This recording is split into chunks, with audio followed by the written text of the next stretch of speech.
After playing about 2 hours of the Battlefront open beta, I was sated. As a nostalgic throwback to Star Wars games from 10 years ago, it had strayed too far towards the mainstream, using an FPS combat model that was just about the most simple and shallow version of iron sightsless, grenadesless, recoilless target shooting since the original Doom.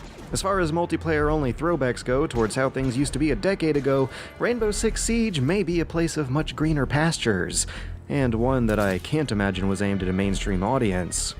Siege is a Counter-Strike clone. 2 teams of 5 slow, chunky SWAT guys try to kill each other or take over an objective point. And just like Counter-Strike, it's difficult and demanding. Movement is slow, but combat is fast. Its model of first-person combat is one that forces you to maximize cover and minimize reaction times for a lightning-fast time to kill that has deaths usually coming from where you can't see them. And as a fan of the older games, turning Rainbow Six into a Counter-Strike clone makes a whole lot more sense to me than turning it into a Gears of War clone. This is the closest the series has come to its Red Storm roots since taking that trip to Vegas in 2006. And to be honest, going back to an understated presentation actually shocked me the first time when I loaded up one of the introductory single-player situation missions for the first time. There was no lengthy cinematic story introducing it all, no flashy tutorial button prompts, no friendly AIs whose asses you have to follow behind, no disembodied voice on the radio giving you instructions every step of the way. There isn't even any background music. The single-player content in this game quietly and respectfully drops you into a shooting gallery where you fail and retry over and over again to learn the same maps you have to know for the multiplayer. And although this somehow became an unpopular opinion to have right now, the truth is that if I had to pick and choose just one, I'd much rather have this kind of mode for single-player content than an insultingly dumb story scripting me through a cinematic campaign of corridors. And amidst all the controversies of canceling Patriots and nixing a traditional campaign and including a microtransaction shop for cosmetics, I feel like a lot of people might actually miss what a classic throwback to the good old days Siege really is. This is a mass-marketed AAA FPS game released in 2015 that has commercials on television, but there's no regenerating health, no third-person cover system, and no killstreak rewards. You're gonna have to make room on your keyboard for 2 lean buttons that are critical for clearing rooms. Strafing and backpedaling are slow, ladders are sticky, and reloading takes forever. In terms of the game's sense of control and movement, there are some choices here that feel like genuine throwbacks to Rainbow Six 3, and I love that. In fact, after playing about 25 hours, I have been having a blast with this game. It is without a doubt the most fun I've had playing a multiplayer shooter this year, and may continue to provide many more of those years if it's treated right. That has me really worried. But for now, I was able to enjoy what are probably the most delightfully dynamic, intense, tactical FPS matches outside of Counter-Strike. The cornerstone of that dynamism is this cutting-edge physics system that can let you punch holes in walls that you can see through, shoot through, and defend or offend through. The physical properties that each hole follows are so detailed that you can even connect the dots of smaller holes to punch out larger holes and draw pictures in the walls if you want to. In practice, this means that players are using the very walls of a level on only a temporary basis. Players can enter into an objective area from above, below, around, about, over, and under, and tackle all the problems the opposing side is offering in a variety of ways, depending on the tools available and the situation on hand. And that's done by picking an operator. Siege's version of the character class is a guy with a special gadget with stats of speed and armor to match, with a little tiny bit of flexibility available for your loadout. And a lot of the game's strategy comes from pitting their abilities against one another. To illustrate, let's start with Castle. You spend your XP points to unlock Castle, watch a little Meet the Castle video, then learn to use his gadget in a match, which is a tough reinforced metal door barricade that enemies can't slap apart like they can with the normal wooden ones. On the other hand, anyone can bring a breaching charge that can blow up these doors, but not if Castle's barricades are combined with Mute's electronics jammers, which disables breaching charges.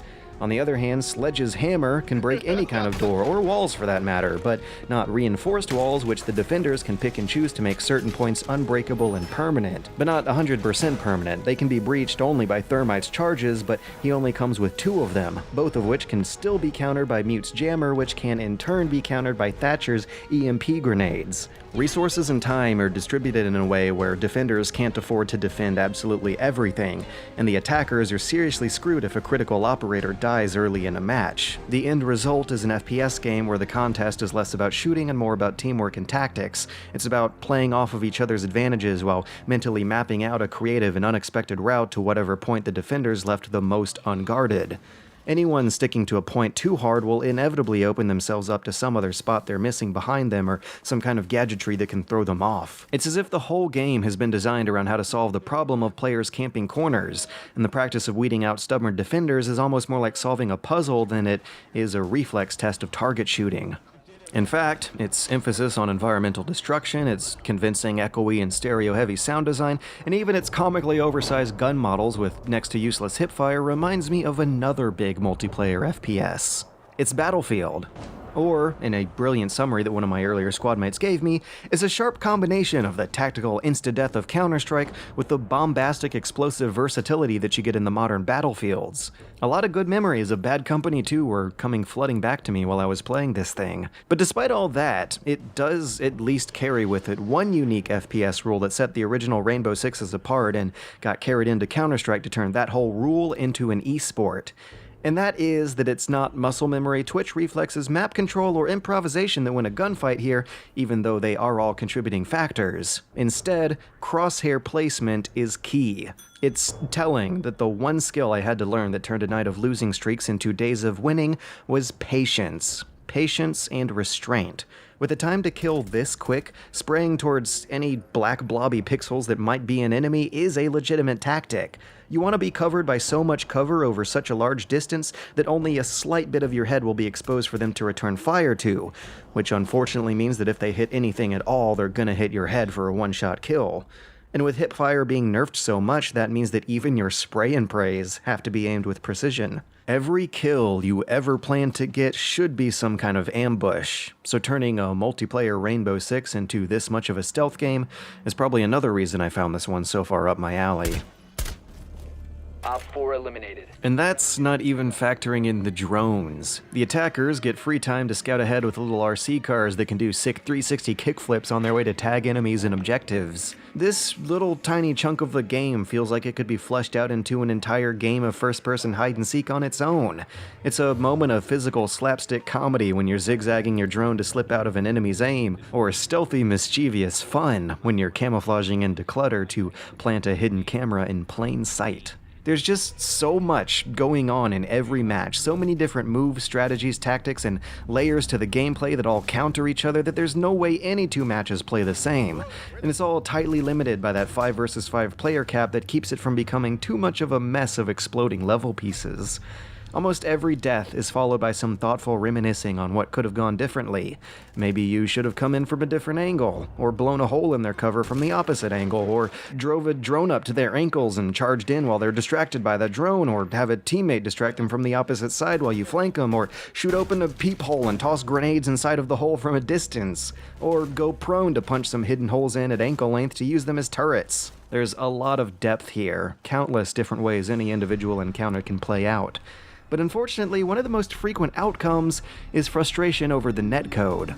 It's sad, but that netcode may be a crippling flaw for this game. It's seriously not great. It's hitting launch Battlefield 4 levels of sync issues. You can't guarantee that you'll be behind cover when you think you are, or that your headshots will land where you point them. Any straight head-to-head firefight is a 50-50 crapshoot because of just how unpredictable your hit registration is gonna be. In fact, one of the reasons why learning to play patiently was such a big boon to my score was because of how it compensates for the bad netcode and high pings. Because in terms of actually tracking your movement and damage in a big firefight, the game suddenly becomes much more unreliable. And that's a crippling issue, because it's going to hamstring the game's growth unless that's fixed fast. Right now, the skill ceiling for this game is valleys below the mountain it could be, because between the bad netcode, high pings, and incredibly gimpy hipfire, there's just not a lot of room for finesse and self-expression when it comes time to actually plant individual bullets on dudes. So despite how much more depth this game has in its map design and routing over Counter-Strike, it's going to stay miles upon miles behind unless they really overhaul the gunplay and the netcode attached to it. Add to that the fact that this is yet another big mass-marketed game launching with a long, long list of known shippable bugs. A lot of these carried over from the beta, and some of them are so obnoxious and obvious that it still boggles my mind how stuff like this keeps managing to ship through. Like, why does voice chat just start randomly broadcasting your mic to the whole team without you telling it to? Why is there a character limit on text chat messages that's smaller than a freaking tweet? Why can't I scroll up to see the previous chat messages? Once they're gone forever. You'd think that a game so dependent on teamwork and communication would have its communication features actually finished. Why can't you see the objective type when choosing your class, since you're never ever going to want to pick cluster frag grenades when rescuing a hostage? Why does the game give me a 50-50 chance of crashing out of matchmaking if I go to the shop in between rounds? A lot of times the matchmaking will just crap out and keep me waiting forever. As much as I love this game, I can't say that it wasn't a struggle to love this game. And the developers know that. They've documented pretty much all of these problems I've mentioned in the review. They do AMAs about all the problems people are having with it, and they're working on a mid-December patch that will hopefully make this review obsolete by the time you watch it. But a lot of those problems are holdovers from 2 public betas, and their slow progress in fixing them does not instill confidence. Ubisoft does not have a solid reputation for cultivating multiplayer communities over long periods, and that's a shame, because this game deserves it. The developers are looking at this game's potential as an esport, but they're not pushing that angle right now. But I really think that could only possibly happen if it was given a much more respectful treatment by the folks behind it. Right now, my impression is that Rainbow Six Siege is an excellent game working within a rotten system. Even though there are all these issues with the UI and the netcode, the developers have made a great core game underneath all that, and they're diligent about keeping up with and responding to the community's complaints. I'd like to believe that they're good at their jobs and know what they're doing, but something is hindering that process. Whether it's the tech the game's built on or the corporate culture of Ubisoft itself, something is preventing them from implementing a whole lot of minor changes that need to be done. If not, then all those little issues are piling up high enough to seriously stunt the growth of this game. As long as it takes this much trouble to truly enjoy the game, and if the netcode continues to create a lot of bullshit deaths in the middle of a gunfight, it's not going to break into a bigger audience and the bigger appreciation that it really deserves. There are just too many roadblocks in place, starting with the game's slow and patient pacing, which is a far cry from the freer shooting of Battlefield and COD, to even Uplay itself, which is just another cumbersome system in its way, to the $60 price tag that's scaring a whole lot of people away. Although its 10 maps, with nighttime and daytime variations for each, feel like a substantial number on their own, there's not a whole lot of different modes to play those maps in. There's no dedicated server browser available to get crazy with the player limit or map selections. Terrorist Hunt is not quite a genuine bot match, but more of a PvE fight against waiting AIs who spawn in greater numbers than the players. The situations are gussied up single-player Terrorist Hunt, and casual and ranked modes are pretty much the same thing, except in ranked mode you can pick your spawn and play for best out of 4 rounds rather than 3. But to get to the level 20 ranking required for that, you're gonna have to grind away at the casual mode for a good 3 or 4 days. And by that point, you've exhausted about as much of the surprisingly small unlock tree that there is here. In fact, the small and stubby size of the unlock tree has the oddly positive effect of making the microtransaction boosters seem like kind of a non-issue. But on my way there, I was having a blast with this game, and what a game it is. In the interest of transparency, I played most of these 20 or 30 hours with a group of personal friends, but did spend about 5 hours joining into matches solo, and still found the community to be fairly tolerable. The tiny player count, long wait time after death, and the sheer volume of teamwork-oriented mechanical cues tend to prevent people from going in guns blazing to muck it up for the rest of you. And I generally found more helpful voices using their microphones than I did bleeding idiots. So that's good. Of course, you'll fare better assembling a team of your own from your gaming community of choice, but that's not likely to happen until this game faces some serious price drops. Once it does, go for it. Go all in. Hell, if you're rich enough to throw around $60 on a whim and like breaching and flashing and clearing, this game will probably do you just fine. After 10 years of seeing the whole squad-based FPS shtick devolve into cover shooting and battlefielding, it feels like a breath of fresh air to see a huge publisher like Ubisoft decide to go small scale again.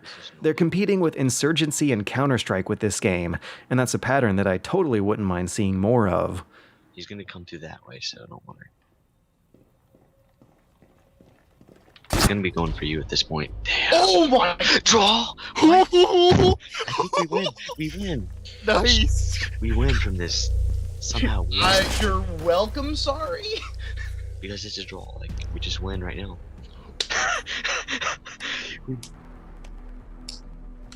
That is amazing. Yes.